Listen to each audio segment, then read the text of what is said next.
ইদানিং আবাসিক প্রতিষ্ঠানে নানা ধরনের অঘটন বেড়েই চলেছে। কিছুদিন আগে একটি মাদ্রাসায় এক কিশোর ছাত্রকে ঝুলন্ত অবস্থায় উদ্ধার করা হয়। এ ধরনের ঘটনা রোধে আবাসিক প্রতিষ্ঠানের ব্যবস্থাপনা কেমন হওয়া উচিত বলে মনে করেন? আপনার সুচিন্তিত মতামত কামনা করছি। মাদ্রাসা হোক কিংবা স্কুল বা অন্য কোনো শিক্ষা প্রতিষ্ঠান, যে সমস্ত শিক্ষা প্রতিষ্ঠানগুলো আবাসিক সেগুলোতে কিছু অনাচার হয়ে থাকে সচরাচর। এই অনাচারগুলো বন্ধে আমাদের কিছু উদ্যোগ নেওয়া উচিত। মাদ্রাসার ক্ষেত্রে আমরা স্পেসিফিকলি বলতে পারি যে সেখানে শিক্ষকদের আবাসন ব্যবস্থা থাকা দরকার। স্কুলের ক্ষেত্রেও তাই। শিক্ষকদের যদি ফ্যামিলি নিয়ে থাকার ব্যবস্থা থাকে সেটি হবে একটি স্টেপ।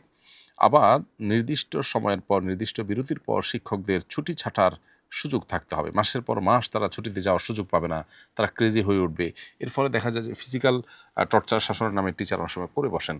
আর আরও বিভিন্ন অনাচার, যৌন অনাচার যেগুলো সেগুলো তো হওয়ার সম্ভাবনা বা আশঙ্কা জোরালোভাবে বাড়তে থাকেই। এজন্য যেকোনো মূল্যে আবাসিক শিক্ষা প্রতিষ্ঠানগুলোর শিক্ষকদের যথাযথ সুযোগ সুবিধা যেমন থাকা উচিত, সিসি ক্যামেরা সহ ডিপ মনিটরিং ব্যবস্থা থাকা উচিত। মাদ্রাসাগুলোতে অনেক সময় ঢালাও বিছানা থাকে, সেগুলো না করে অন্তত খাটের ব্যবস্থা থাকা দরকার এবং এমনভাবে থাকা দরকার যেন কেউ অপরাধ করবার মতো পরিবেশ তার অনুকূলে না থাকে। তো সেই ব্যবস্থাগুলো থাকা দরকার। সেই সাথে অনেক ছোট, ছোট শিশু যারা আসলে নিজেকে সেভ করতে পারে না, যথাসম্ভব তারা বাবা-মার কাছে থেকে আসা যাওয়া করে পড়াশোনা করা উচিত। একান্ত এতিম বা পথশিশু যাদের মা-বাবা নেই, তাদের যাওয়ার জায়গা নেই, তাদের জন্য মাদ্রাসা বা আবাসিক স্কুলগুলোতে যদি কোনো ব্যবস্থা থাকেও, সেখানে তাদের সম্পূর্ণ নিরাপত্তা নিশ্চিত করা এটি দরকার। এবং শারীরিক যে সেবা শিক্ষকদের শিক্ষার্থীদের কাছ থেকে নেওয়ার কালচার বিশেষ করে মাদ্রাসাগুলোতে আছে, এটা টোটালি বন্ধ করা উচিত। কারণ এটি অনেক অনাচারের পথ উন্মুক্ত করে। তো নানাবিধ উদ্যোগ যদি নেওয়া হয় তাহলে সেক্ষেত্রে এই অনাচারগুলো বন্ধ করা কঠিন কোনো বিষয় বলে আমি মনে করি না। বিশ্বকাপ ফুটবল খেলা শুরু। এই খেলাকে কেন্দ্র করে আমাদের সমাজে ব্যাপক উন্মাদনা দেখা যায়। এ বিষয়ে সমাজের যুবকদের প্রতি আপনার নসিহা কামনা করছি। ফুটবল বিশ্বকাপ কিংবা ক্রিকেট বিশ্বকাপ বা এই জাতীয় যে ইভেন্ট বা টুর্নামেন্টগুলো হয়ে থাকে, এগুলো জুয়ার আসর সেটি বলার অপেক্ষা রাখে না। যেগুলোকে আমরা নিছক বিনোদন হিসাবে গ্রহণ করছি, এগুলো বিশ্ব বেনিয়াদের অনেক বড়, বড় বাণিজ্যের অংশ। ফলে আমরা মূলত সেই ব্যবসার টুল হিসাবে ব্যবহৃত হচ্ছি। আমাদেরকে ইসলামী শরিয়া সুস্থভাবে বেঁচে থাকার প্রয়োজনে বিনোদনের বহু পথ, বহু উপায় রেখেছে। সেগুলো আমাদের অবলম্বন করা উচিত। নবী করিম সাল্লাল্লাহু আলাইহি ওয়াসাল্লাম বলেছেন, "মিন হুসনি ইসলামিল মারই তারকুহু মা লা ইয়ানি।" একজন মুসলমান ইসলাম সুন্দর হবে তখনই যখন সে অনর্থক অহেতুক কাজ পরিহার করবে। কোরআনে কারিমে আল্লাহ তাআলা সফল মুমিন এবং জান্নাতুল ফেরদাউসের উপযুক্ত হবে যে সমস্ত মুমিনরা, তাদের বৈশিষ্ট্য বলতে গিয়ে সূরা মুমিনুনের শুরুতে বলেছেন, ওয়াল্লাযীনা হুম আনিল লাগবি মুরিদুন, যারা লাগব বা অহেতুক অনর্থক কাজ থেকে বিরত থাকবে, বেঁচে থাকবে, এই মানুষগুলো জান্নাতুল ফেরদাউসের অধিবাসী হবে। সেজন্য এ সমস্ত খেলাধুলাতে মত্ত হয়ে থাকা, এগুলোতে মাশগুল হয়ে থাকা এবং এগুলোর মধ্যে উন্মাদনায় ডুবে থাকা, এটা কোনো মুমিনের সাথে যায় না। একজন মুমিন যিনি আখিরাতে বিশ্বাসী হবেন, একজন ঈমানদার যিনি জান্নাত জাহান্নামে বিশ্বাসী হবেন, তার কাছে জীবনের প্রতিটা মুহূর্ত গুরুত্বপূর্ণ। তিনি সময় নষ্ট করতে পারেন না এভাবে। অন্তত বিনোদনের নামে আরেকজন খেলাধুলা করবে, সেখানে তার লাভ লস নিহিত আছে। এটার পেছনে বহু জুয়া, বহু হারাম বিষয় জড়িত আছে। এই খেলা দেখতে গিয়ে পর্দায় আপনাকে চোখের জেনায় লিপ্ত হতেই হবে। সেটা থেকে বেঁচে থাকার কোনো উপায় নেই। আপনি ইচ্ছাকৃত গুনাহে লিপ্ত হচ্ছেন প্ল্যান করে। আপনি জানেন এদিকে তাকালেই গুনাহ হবে। সেদিকে আপনি তাকাচ্ছেন, অথচ সেদিকে না তাকিয়ে আপনি পারেন। তো এই কাজটি সন্দেহাতীতভাবে নাজায়েজ এবং গুনাহের কথা। এটি বলার অপেক্ষা রাখে না। যে পরিমাণ কর্মঘণ্টা এর ফলে নষ্ট হয়, যে পরিমাণ জুয়ার আসর এখানে বসে, এটা বিশ্ববাসীর জন্য সার্বিক বিচারে ক্ষতিকর, শুধুমাত্র ধর্মীয় বিচারে নয়। অনলাইন অফলাইনে যে পরিমাণে মারামারি হয়, হানাহানি হয়, যে পরিমাণে আপনার রেষারেষি হয়, এমনিতে আমাদের সমাজে ধর্মীয়, রাজনৈতিক নানা কারণে ভেদাভেদের অভাব নেই। আবার খেলাকে ঘিরে আমরা বিভিন্ন দেশের অনুসারী হয়ে ভাগ হয়ে আপনার গন্ডগোল, ফাসাদ হতে পর্যন্ত দেখা যায়। অনেকে আত্মহত্যা করতে পর্যন্ত দেখা যায়। রাত জেগে খেলা দেখা এবং স্বাস্থ্য ঝুঁকি, পড়াশোনা নষ্ট হওয়া সহ বহুবিধ ক্ষতি এ সমস্ত টুর্নামেন্টের কারণে আমাদের হয়ে থাকে। লাভ যদি আমরা বলি তাহলে অলমোস্ট 0।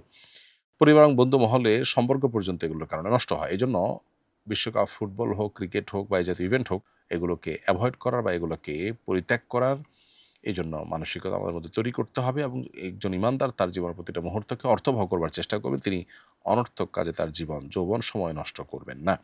কারণ এগুলো সবগুলোর জন্য আল্লাহর কাছে জবাবদিহি আমাদের করতে হবে, আমাদের জীবন কি আমরা কাটিয়েছি সেজন্য। এ সমস্ত তথাকথিত আনন্দ বিনোদন যদি মানুষকে সুখ দিতে পারত, তাহলে পশ্চিমা পৃথিবীর মানুষের মধ্যে এত ডিপ্রেশন থাকতো না। তারা মন ভরে খেলা দেখতে পারছে, শুধু তাই নয়, যত রকমের জাগতিক আনন্দ বিনোদনের পথ আছে তার সবগুলো তারা মানাতে পারেন। তারপরও তারা কিন্তু মানসিকভাবে সুখী নন, বরং তারা প্রত্যেকটা মানুষ অলমোস্ট ডিপ্রেসড। সেজন্য আমাদের ইসলামের সুমহান সৌন্দর্য এবং ছায়াতলে আমাদের আসা উচিত এবং ইসলাম বিরোধী এ সমস্ত কালচারের বিরুদ্ধে আমাদেরকে অবস্থান গ্রহণ করতে হবে।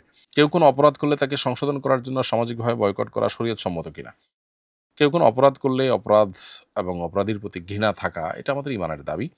কিন্তু তাকে বয়কট করবেন কিনা সেটি নির্ভর করে যে বয়কট করলে কি লাভ হবে না হবে সেটার উপরে। এমনিতে তো অপরাধ এবং অপরাধীর প্রতি ঘৃণা থাকবে। সেই জায়গা থেকে যদি বয়কট হয় সেটা ঠিক আছে। কিন্তু যদি বয়কটটা হয় শুধুই জেদের কারণে, তাহলে সেটা তো আল্লাহর কাছে বিনিময়ের কারণ হবে না। আর যদি বয়কটটা হয় তার সংশোধনের আশায় যে বয়কট করলে তিনি ফিরে আসবেন, ভুল শুধরাবেন মনে হয়, তাহলে সেক্ষেত্রে সেই বয়কট করা ঠিক আছে এবং সেটা বরং সওয়াবের কারণ হতে পারে। সাধারণ অবস্থাতে কোনো মুসলমানের সাথে বয়কট করা বা দূরদেশে পড়ে থাকা এটা জায়েজ নয়। কিন্তু যদি ব্যাপারটা এরকম হয় যে বয়কটটার মাধ্যমে তার সংশোধন হবে এবং সে কাছের কেউ এবং তার সংশোধন আপনি করার জন্য উদ্যোগ নেন, তাহলে সেটা ঠিক আছে। সিগারেট খাওয়া অবস্থায় কেউ যদি আটা খামিরা করে অথবা অন্য কোনো খাবার তৈরি করে, সে খাবার খাওয়া কি যাবে? কোনো খাবার প্রস্তুতকারক তিনি খাবার প্রস্তুত করা অবস্থায় যদি সিগারেট খান বা ধূমপান করেন, তাহলে সেক্ষেত্রে এক হাতে সিগারেট ধরেছেন, সে হাতে আবার আটার খামিটা ধরছেন, কাজ করছেন, এরকম যদি হয় তাহলে সে খাবার খাওয়াটা আমাদের জন্য মৌলিকভাবে হারাম হবে না। এমনকি সিগারেটের ধোঁয়াও যদি সেখানে লেগে যায়, খাবারে লেগে যায়, তারপরেও সে খাবার খাওয়াটা হারাম হবে না। কারণ এখানে খাবারের মধ্যে লেগে গেলে যে ধোঁয়াটাই খাওয়া হচ্ছে ব্যাপারটা তা নয়, বরং সেটা বাষ্প হয়ে মুহূর্তের মধ্যেই বাতাসের সাথে মিশে যায়। ফলে ধূমপানরত অবস্থাতে খাবার তৈরি করলে সে খাবার খাওয়া নাজায়েজ কিংবা হারাম হয় না। তবে স্বাস্থ্যগত দিক বিবেচনায় এবং উন্নত রুচিবোধের যে জায়গাটা, সেই জায়গা থেকে অবশ্যই এ ধরনের খাবার এভয়েড করা দরকার, সেটি ভিন্ন বিষয়। কিন্তু শরীরের দৃষ্টিকোণ থেকে এ ধরনের খাবার খেলে কোনো হারাম কিংবা গুনাহ কিছুই হবে না।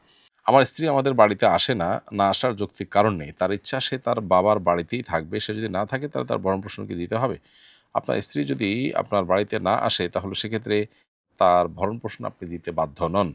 যদি তিনি আপনার কথা শোনেন এবং বাড়িতে চলে আসেন, এসে যদি তিনি আসা যাওয়া করেন নিজের বাবার বাড়িতে বা অন্য যেখানে থাকেন তিনি সেখানে, তাহলে সেক্ষেত্রে সেটা ভিন্ন বিষয়। আর যদি তিনি স্বামীর বাড়িতে যদি নাই থাকেন, বাবার বাড়িতে যদি তিনি যেয়ে পড়ে থাকেন, তাহলে সেক্ষেত্রে স্বামী তার ভরণ-পোষণ দিতে বাধ্য নন। তবে তিনি যদি ফেরত চলে আসেন এবং স্বামীর বাড়িতে সংসার করা শুরু করে দেন, তখন তার জন্য জায়েজ হতে পারে। আমি একজন ইঞ্জিনিয়ার, সরকারি চাকরি করি। সরকারি অফিসে বসে কাজের ফাঁকে, ফাঁকে ব্যক্তিগত বিভিন্ন প্রজেক্ট নিয়ে কাজ করেও টাকা উপার্জন করি। এটা কি ঠিক হচ্ছে বা এই টাকা আমার জন্য হালাল হবে কিনা?